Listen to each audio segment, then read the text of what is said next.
स्वागत है आपका। वक्तव्य प्रस्तुत करें। अस्मद्गुरुभ्यो नमः। अस्मद् परम गुरुभ्यो नमः। अस्मद् सर्वगुरुभ्यो नमः। श्री राधा कृष्णाभ्यां नमः। श्रीमते रामानुजाय नमः। लंबोदरं परम सुंदरमेकदन्तम् पीताम्बरं त्रिनयनं परमं पवित्रम् उद्यदधिवाकर निभोज्वलकान्तिकान्तम्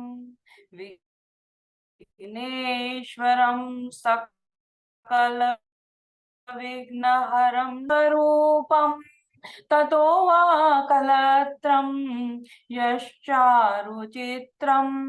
धनं मेरुतुल्यं मनश्चैन लग्नं श्रीगुरुरङ्घ्रिपथ मे ततः किं ततः किं ततः किं ततः किं नारायणं नमस्कृत्य नरं चैव नरोत्तमं देवी सरस्वतीं व्यासं ततो जयमुदीरये। जयतु देवो देवकी नन्दनोऽयं जयतु कृष्णो वृष्णिवंश प्रदीपः जयतु मेघश्यामलः कोमलांगा जयतु पृथ्वी भारनाशकन मुकुंद कृष्ण त्वदीय पद पंकज पंजरान्ते आदयैव मे विशतु मानस राजहंस प्राण प्रयाण समय कफवात पितये कंठावरोधन विधौ स्मरणं कुलस्ते वरहापीडं नटवर वपु कर्णयो कर्णिकारकम् विव्रतवासः कनककपीशं वैजयन्ती च मालाम् रन्ध्रान् वेणोरधर सुदया पुरयन् गोपवृन्दे वृन्दारण्यं स्वपदरमणं प्राविशद गीतकीर्तिः करारविन्देन पादारविन्दं मुखारविन्दे विनिवेशयन्तं वट्यपत्रस्य पुटे शयानं बालं मुकुन्दं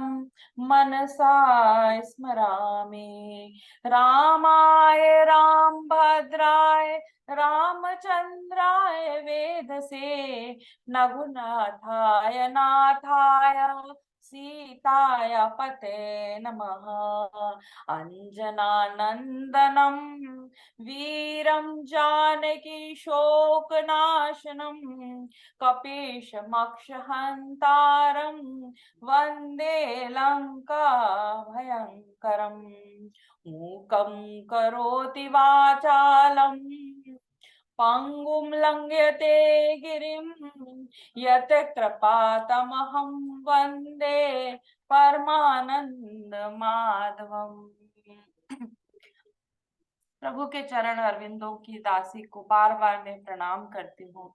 मैं समस्त सुनने वाले मेरे भक्त, मेरे मित्र सभी को, मैं भागवत के अनुरागी सज्जनों को, मैं भक्तिमय मात्र शक्ति जननी और बांधवों को मैं शत शत नमन करती हूँ। सिया राम मैं सब जग जानी करहूँ प्रणाम जोर जुग पानी। भगवत अतः इदम स्वरूपम भागवतम, जो भगवान का स्वरूप है उसे ही हम भागवत कहते हैं। आज मेरा सौभाग्य कि मैं भागवत के खंड का वक्ता बन रही हूँ। तेन वांगमयी मूर्ति प्रत्यक्ष कृष्ण एव ही, यही श्रीमद् भागवत भगवान श्री कृष्ण की शब्द प्रत्यक्षमयी शब्दमयी मूर्ति है। मैं उन्हें बारंबार प्रणाम करती हूँ। इनके भक्तवत्या श्री राधा या गुप्त चरित्रम यस्मिनी तद भागवतम, जिसमें राधा रानी के गुप्त चरित्र का वर्णन किया गया है उसे ही हम भागवत कहते हैं। मैं उन्हें बारंबार प्रणाम करती हूँ। भगवतो श्री राधा कृष्ण इदम स्वरूपम भागवतम, जिसमें राधा कृष्ण के युगल चरित्र का वर्णन किया गया है और उसमें राधा कृष्ण के युगल का स्वरूप है, उसे ही भागवत कहते हैं। उसे मैं बारंबार प्रणाम करती हूँ। भक्ति ज्ञान विरागाणाम तत्वम यस्मिन् तद भागवतम, जिसमें भागवत के जो वैराग्य का वर्णन किया गया है उसे ही हम भागवत कहते हैं। हम उसे बारंबार प्रणाम करते हैं और हमारा सौभाग्य है कि हमें अपने गुरु की कृपा से यह आज सुनाने का एक मौका मिला है। भक्त भक्ति भगवंत गुरु चतुर नाम बबुए, इनके पद वंदन किए नासत विघ्न अनेक। नमामि भक्त वत्सलम कृपालु शील कोमलम, भजामि ते पदाम्बुज अकामिनम स्वधा मदम। भागवत अनंत कोटि ब्रह्मांड नायक अचितन्य कल्याण गुणमय विधान सर्वेश्वर सर्वाधिपति अकारण करुणा वरुणालय अकारण दारुणा कारक सकल जन कल्याण शापहारक परात परम ब्रह्म अनंत कोटि कंदर्प दर्प दलन पटिया निर्गुण निराकार सगुण साकार जगदैक बंधु करुणेक सिंधु सचिदानंद धन परमात्मा श्री कृष्ण एवं राधा रानी के इस युगल युक्त अंश को हम जो पुराण कहते हैं उन्हें मैं बारंबार प्रणाम करती हूँ। जो श्रीमद् भागवत 10 लक्षण से युक्त है, भागवत के स्वरूप को जानना ही हमारे जीवन का एकमात्र लक्ष्य होना चाहिए, जिससे हम अपने जीवन को सुधार सकते हैं। इसमें कई कई चीजों का वर्णन किया गया है, जिसमें प्रभु के कई चरित्रों का वर्णन किया है। उस चरित्र में से मैं एक छोटा सा अंश आपके सामने प्रस्तुत कर रही हूँ। मैं सबका आशीर्वाद चाहती हूँ। यह संदर्भ में है जो पिता कदर्म ऋषि के वन चले जाने के पश्चात जब भगवान कपिल अपनी माता का क्रिया करने की इच्छा से वही बिंदु सरोवर में रहे, मैं उसका वर्णन कर रही हूँ। आप सबका आशीर्वाद चाहती हूँ। एक दिन माता देवहूति कपिल भगवान के पास आई और उनके चरणों में प्रणाम किया और उनसे निवेदन किया कि प्रभु, इन इंद्रियों के विषय लालसा को पूर्ण करते करते तो मैं थक गई हूँ और अज्ञान अंधकार में पड़ी हुई हूँ। इसलिए प्रकृति और पुरुष के विवेक के लिए मैं आज आपके शरण में आई हूँ। मैं आपको प्रणाम करती हूँ प्रभु, आप इसका उपाय बता दीजिए। इस प्रकार मैं किस प्रकार ऐसे उपाय करूं जिससे ये बंधन से मैं मुक्त हो जाऊं। माता देवहूति के इस प्रकार प्रश्न पूछने पर भगवान कपिल ने मुस्कुराते हुए उनसे कहा कि योग आध्यात्मिक पूसाम मतो निह श्रेयसाय में अंत्यंतो परतीर्यत्र दुखस्य च सुखस्य च। माता जी, सुख और दुख के अंत्य निवृत्ति का तो सिर्फ एक मात्र ही उपाय है, जिसे हम आध्यात्मिक योग कहते हैं। और अभी तो हमारे पूरे देश को, पूरे संसार को योग की बहुत जरूरत है। इसीलिए हम सब चाहते हैं कि हम सब एक आध्यात्मिक योग सीख कर लोगों को भी सिखाने का काम करें, जैसे ही कपिल ऋषि ने किया है। चेतः खल्वस्य बंधाय मुक्तये चात्मनो मतम गुणेषु सक्तम बंधाय रतम वा पुंसी मुक्तये। माता जी, यह तो चित ही बंधन है और मोक्ष का एकमात्र कारण है। जब यह मन गुणों के विषयों में आसक्त हो जाता है तो बंधन का हेतु होता है। जब हम अपनी यह मन परमात्मा में जब यह अनुरुक्त हो जाता है तभी यह मन का मोक्ष का कारण बनता है। इसीलिए कहते हैं कि मन के हारे हार है और मन के आगे जीत, मन ही मिलावत राम सो मन ही करत अजीत। माता जी, इसलिए सदा सर्वदा संत पुरुषों का, संतों का और महात्माओं का संगत करना चाहिए। इसीलिए हम अपने बच्चों को भी बोलते हैं ना कि अच्छे लोगों से दोस्ती करो, अच्छी चीजों को देखो। इसीलिए आज तो हमारे जो इतना मोबाइल और इंटरनेट की जो हो गई है, उसके कारण हम अपने बच्चों को आजकल कंट्रोल करना कठिन जान रहे हैं। पर हमें ये खुद को सीखना चाहिए कि हमें अपने मन को कैसे कंट्रोल में करना है, तभी हम अपने बच्चों को भी सिखा पाएंगे। तितुक्षु परम सहनशील अहेतुक करुणाकारक, समस्त प्राणियों के प्रति सौहार्द रखने वाले, शत्रुओं से रहित परम शांत साधु पुरुष प्रतिदिन मेरी कथाओं का गान करते रहते हैं, जिसका श्रवण करने से संसार की आसक्ति से हम छूट जाते हैं।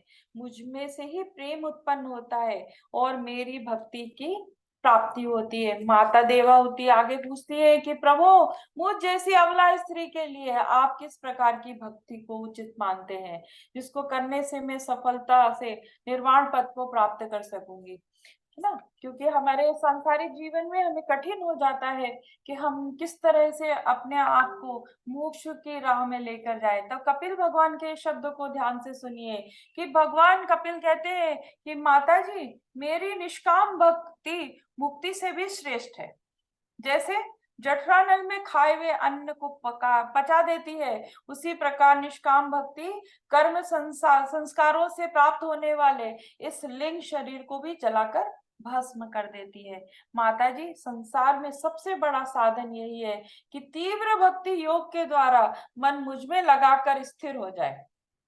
माता देवाहुति प्रश्न पूछती है कि प्रभु, प्रकृति के कितने तत्व होते हैं और प्रकृति में रहते हुए प्राणी किस प्रकार से उनसे मुक्त रह सकता है।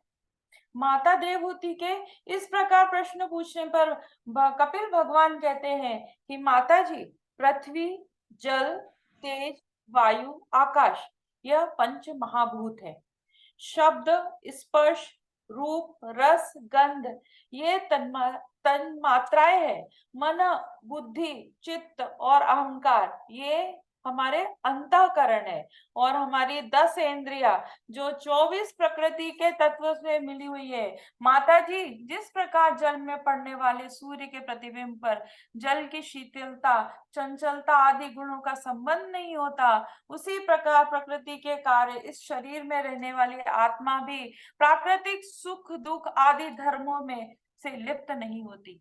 परंतु जब यही आत्मा प्राकृतिक गुणों से अपना संबंध स्थापित कर लेती है और मैं करता हूँ, मैं भोगता हूँ, इस प्रकार वो मानने लगती है, तो फिर संसार में उत्तम, मध्यम और नीच योनियों में वो वहीं वहीं घूमती रहती है और उसको मोक्ष नहीं मिलता। तो माता जी, जो इससे मुक्त होना चाहते हैं, जो इस प्रकार के बंधन से छूट जाना चाहते हैं, उसे तीव्र भक्ति योग और वैराग्य के द्वारा अपने मन को धीरे धीरे वश में करके उपाय करना चाहिए। श्रद्धा पूर्वक अष्टांग योग का श्रेय है, यमादि साधनों का अभ्यास करें। माता जी, योग के 8 अंग होते हैं: यम, नियम, आसन, प्राणायाम, प्रत्याहार, धारणा, ध्यान और समाधि। सर्वप्रथम साधक यमों का पालन करें। यम 5 होते हैं। कौन कौन से होते हैं? अहिंसा, सत्य, अस्तेय, जो चोरी ना करे, है ना, ब्रह्मचर्य का पालन करें और संग्रह ना करें। हम सबको आदत होती है संग्रह करने की, हम बहुत ज्यादा अपने भविष्य की चिंता करते हैं। इसके पश्चात नियमों का पालन करें। कौन कौन से नियम है? 5 नियम है। पहला है शौच, यानी अपने पवित्रता रखें शरीर को, संतोष से रहें, तपस्या करें, स्वाध्याय है, ईश्वर प्रणिधान, ईश्वर के प्रति आपका समर्पण होना चाहिए। इन यम नियमों का पालन कर किसी पवित्र स्थान में उत्तम आसन बिछाकर स्थिर बैठने का अभ्यास करें। क्योंकि अभी हम बैठते हैं, थोड़ी देर बाद हमारा मन किचन में आ जाता है, कभी बच्चों में आ जाता है, या फिर हमारे बॉस ने क्या किया, उसने हमें दक्षिणा दी नहीं, उसमें हमारा ध्यान चला जाता है। तो हमें ऐसा नहीं करना चाहिए। हमें अपने मन को उस समय स्थिर करना चाहिए। प्राणायाम के द्वारा प्राणों का शोधन करें। आपको प्राणायाम आज योग में बहुत सभी को पता होता है कि प्राणायाम कैसे किया जाता है। प्राणायाम करते करते कई लोग हमसे बोलते हैं कि हमें बहुत बोर होता है, ऐसा लगता है कि सब कुछ खत्म हो गया। नहीं, वहीं से आपको योग की प्राप्ति होती है। अपने मन को हटाकर ईश्वर की धारणा में और भगवान में आप लगा लें। सर्वप्रथम भगवान के चरण कमलों का ध्यान करें। भगवान के चरण वज्र, अंकुश, ध्वजा और कमल के चिन्ह से युक्त है। जब हम ध्यान लगाते हैं तो हमारे यहाँ पर जो चक्र होता है उसमें हमारा ध्यान आना चाहिए कि हमें भगवान के चरण बिंद दिखने चाहिए। उसमें हमें क्या क्या देखना है? वज्र, अंकुश, ध्वजा और कमल का चिन्ह से उनके सुंदर पैर हमें दिखाई दे रहे हैं। उनके चरण कमलों में लाल लाल नक्ष चंद्रिकाएं बनी हुई है। वह साधकों का द्वारा ध्यान करने से उनके हृदय का अंधकार को नष्ट कर देती है। जब हमारा ध्यान लग जाता है तो हम भगवान की रूप की विवरण अपने दिमाग में चित्रण करने लगते हैं और हम समाधिस्थ को प्राप्त होते हैं। इसलिए यह बहुत जरूरी है, इसको हमेशा प्रारंभ में करना चाहिए। इस प्रकार का एक एक अंग का आप ध्यान करने से भगवान से आपको प्रेम होता चला जाएगा और अंत में साधक समाधिस्थ हो जाएगा, जो ब्रह्म भाव में स्थित हो जाता है। तब देवहूति फिर से प्रश्न करती है, प्रभु भक्त किसे कहते और भक्तों के क्या लक्षण होते? भगवान कपिल कहते हैं, माता जी भक्त तो तीन प्रकार के होते। कौन कौन से होते? सात्विक, राजस और तामस। जो पुरुष हिंसा, दम और मात्सर्य भाव रखकर मेरी भक्ति करता है, उसका एक उदाहरण था रावण, है ना, वो तामस भक्त है। जो यश एवं ऐश्वर्य की प्राप्ति के लिए भजन करता है वो राजस भक्त है। और जो पापों के नाश के लिए पूजन भजन करता है, करना अपना कर्तव्य समझता है और उसकी दृष्टि में मेरा भजन करता रहता है, वही मेरे लिए सात्विक भक्त है।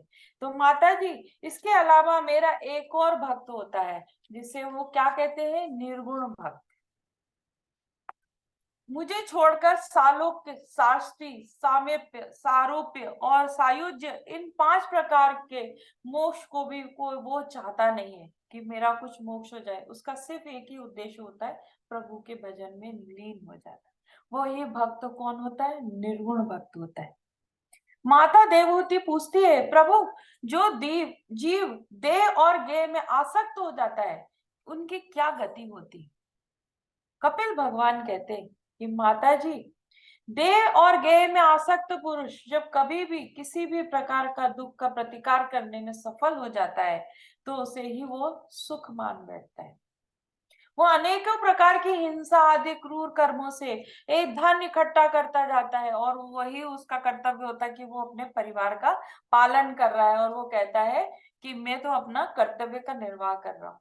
और जब वो परिवार का पालन पोषण करने में असमर्थ हो जाता है तो परिवार वाले क्या करते हैं? उसका आदर करना छोड़ देते, उसे एक कोने में बैठा देते। जब वो बुढ़ापा आ जाता है तो शरीर में झुर्रियां पड़ जाती हैं, अनेकों प्रकार के रोगों से वो ग्रस्त हो जाता है। उसकी जठर अग्नि भी मंद पड़ जाती है, उसका शरीर काम नहीं करता, कफ के कारण नाड़ियां भी रुकती सी जाती है, उसका कंठ गुरगुराने लगता है। और मृत्यु का जब समय निकट आता है तो परिवार के जन जो घेर कर उसे खड़े हो जाते हैं, उसके बोलने पर वो लोग कितनी भी उससे कुछ पूछते हैं, यह बोल नहीं पाता है। इस समय यम के दो भयंकर दूत प्रकट हो जाते हैं, जिन्हें देखकर भय के कारण उसका मलमूत्र ही छूट जाता है और उसका प्राणायाम हो जाता है। उस समय पेट पकड़ कर माता रोवे, बाह पकड़ कर भाई, लपट झपट कर तिरिया रोवे, हंस अकेला जाई।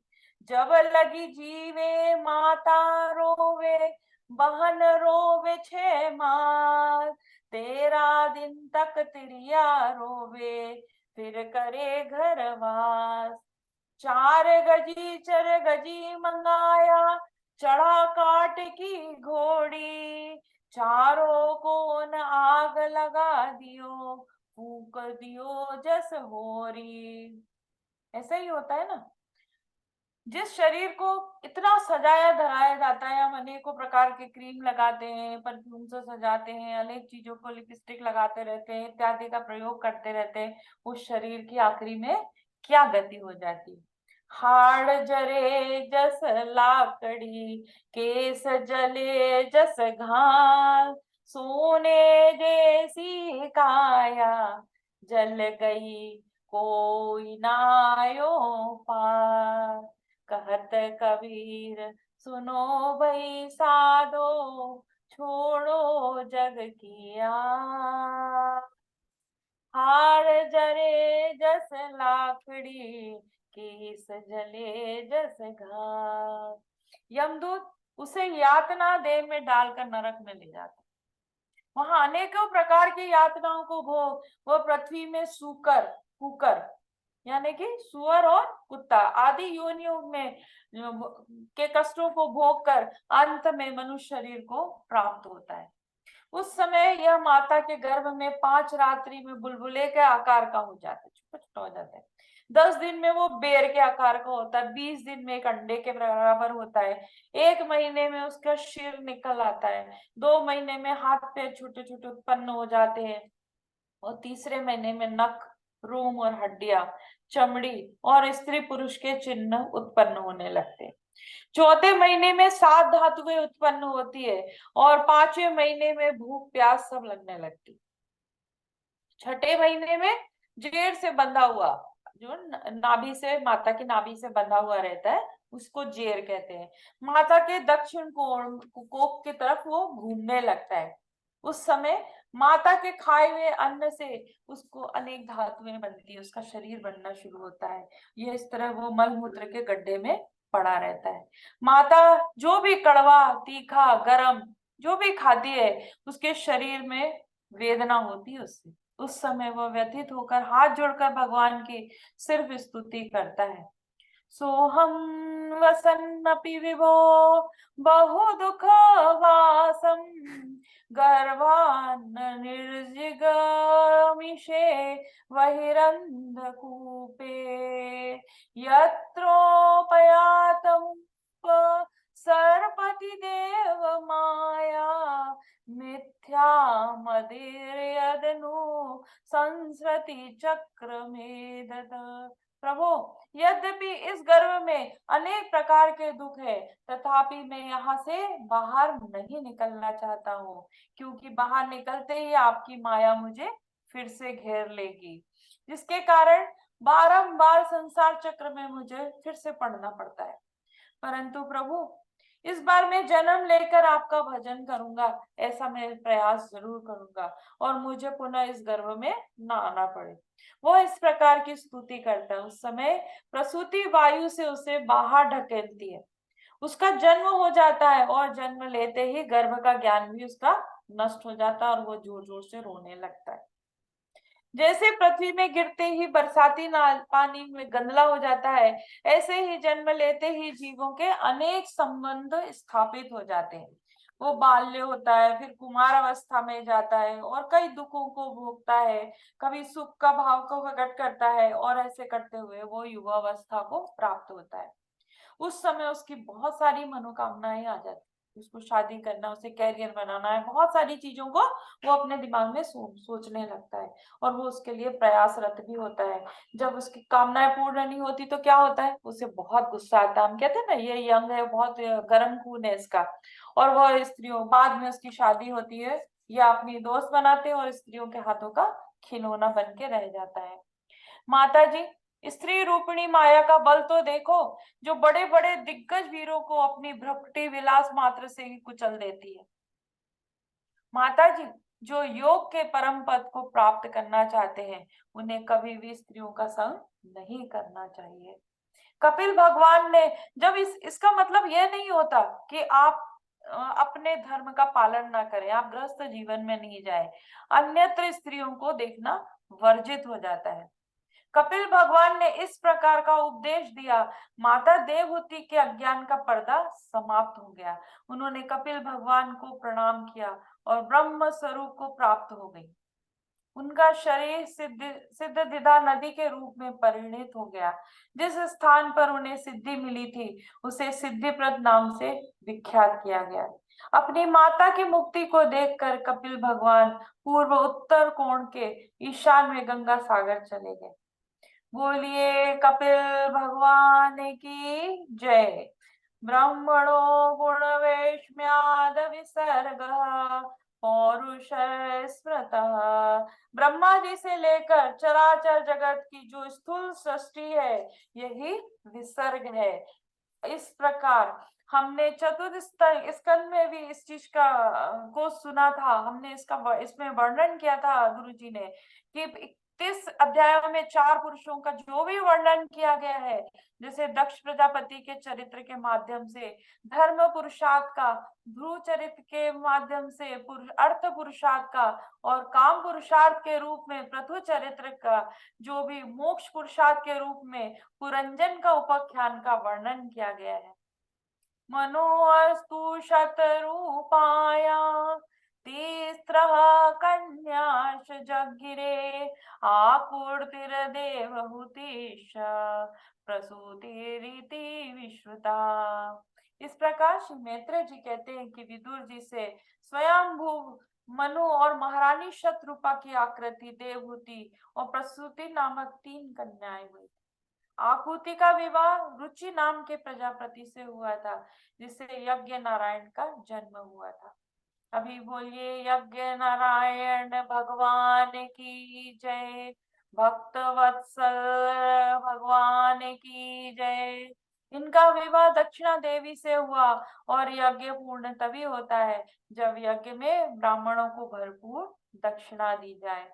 यज्ञ भगवान से तोष, प्रतोष, संतोष, भद्र, शांति और इडस्पति आदि 12 पुत्र हुए। विदुर जी ब्रह्मा जी के मानस पुत्र अत्रि का विवाह अनसुईया से हुआ। जब ब्रह्मा जी ने इन्हें संतान उत्पन्न करने की आज्ञा दी तो ऋक्ष नामक कुल पर्वत पर तपस्या करने चले गए और तपस्या से प्रसन्न होकर ब्रह्मा, विष्णु, महेश अभी तीनों देवता भगवान प्रकट हो गए। जो अत्रि मुनि ने तीनों को देखा तो कहने लगे, एकोमय भगवान विबुध प्रधान शिक्षति कृत प्रजनानय कथम नायुयम। मैंने संतान प्राप्ति की इच्छा से एक परमेश्वर का ध्यान किया था, तो आप तो तीनों ही लोग, आप तीनों में से वे कौन है?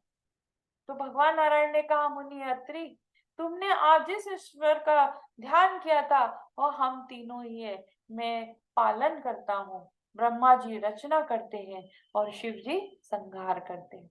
अब हम तीनों के अंश से तुम्हें एक एक पुत्र की प्राप्ति होगी। अत्रि मुनि को ब्रह्मा जी के अंश से चंद्रमा की प्राप्ति हुई, विष्णु के अंश से योग वेत्ता दत्तात्रेय की प्राप्ति हुई और भगवान शंकर के अंश से दुर्वासा ऋषि उत्पन्न हुए। मनु की तीसरी पुत्री प्रसूति का विवाह दक्ष प्रजापति से हुआ, जिससे उन्हें 16 कन्याएं प्राप्त हुई, जिनमें से 13 का विवाह धर्म से, 1 का अग्नि से, 1 का पितरों से और सबसे छोटी रानी कौन थी? सती। सती का विवाह किससे हुआ था? भगवान शंकर से हुआ था। उनकी धर्म पत्नी मूर्ति देवी से नर नारायण भगवान का जन्म हुआ। बोलिए नर नारायण भगवान की जय। सभी के जो भी माता पिता है, कुल के सभी आपके पूर्वज हैं, उन सभी को मैं प्रणाम करते हुए अपनी वाणी को विराम देती हूँ। गुरु जी आप मुझे आशीर्वाद दें। चलिए, डॉक्टर विनीता जी अभी वक्तव्य कर रही थी और बहुत दिनों बाद वक्तव्य हुआ आपका, बहुत बढ़िया। ठाकुर जी कृपा बनी रहे, वो हमारे झा जी बताएंगे। बहुत सुंदर वक्तव्य रहा। प्रथम वक्तव्य में इतना सुंदर वक्तव्य का होना अपने आप में महत्व रखता है। बहुत सुंदर वक्तव्य। इसी प्रकार आप भगवान का भजन करते रहें, वक्तव्य देते रहें। राधा माधव की कृपा आप पर हमेशा बनी रहेगी, हमेशा बनी रहेगी। बहुत सुंदर वक्तव्य, बहुत सुंदर। बहुत बहुत धन्यवाद। चलिए, सभी लोग प्रसन्न हैं।